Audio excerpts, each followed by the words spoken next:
سموحة ووادي دجلة 2-2. دي آخر مباراة معايا. حمزة الجمل على فقدان، يبقى حزين على فقدان النقطتين أمام وادي دجلة، ويعني بيقول ان فرقته كانت الافضل، ولكن وادي دجله قدموا مباراه رائعه للغايه وباغتوا سموحه.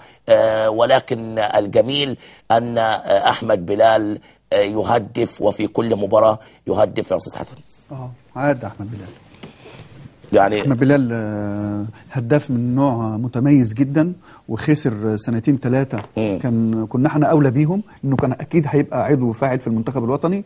وده برضو نرجع نقول تاني، يا ريت اللعيبه العمر اللي بيعيشوه في الملاعب يقدروا يخططوه صح ويقدروا يستثمروه صح، وما يقعوش فريسه يا اما للاطماع او المشاكل الاداريه. يعني ده احد اجمل الاهداف هذا الاسبوع رقم 15 يا محمد، كله شاهد اهداف رائعه بصراحه. وانا عايز اعلق بس على الماتش ده في حاجه، ان احنا شفنا المقاولين بيتعادل مع الاتحاد 1-1، سموحه يعني مع وادي دجله 2-2. دول كلهم فرق خلي بالك اللي هم بيتنافسوا في القاع، يعني ما حدش فيهم عمل طفره علشان ياخد ال3 بونت. يعني عايز اقول لك ان كل الفرق دي بتخلص على بعضها. نتيجه الاتحاد والمقاولين بالظبط. يعني بص بيضرهم كلهم، يعني ما فيش حد استفاد من التعادل. شكلهم بيغرقوا بعض بالظبط. بياخدوا ايد بعض وبينزلوا.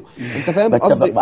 بس انا اللي عايز اقوله بس في الماتش دوت، انا شايف ان اللعيب صامو الافوام دوت لعيب مميز جدا. في خناقه بين الاهلي والزمالك عليه، احنا هنشوفها الايام الجايه. ايوه صامو الافوام دوت، علشان انت عارف ان في اخر السنه هيبقى عندك فرصه ان انت تختار بين اللعيبه الاجانب كويس، على عكس اللي هي فتره ما بينه الدورين. لكن ده لعيب كويس جدا ومميز، وبالذات ان مستر مانويل جوزيه لما شاف شرايط ماتشات الاهلي اللي لعبها في الفتره اللي فاتت، ده كان محور الاداء ومحور الارتكاز المهم جدا في فريق سموحه لما كان بيقابل الاهلي، والماتش ده انتهت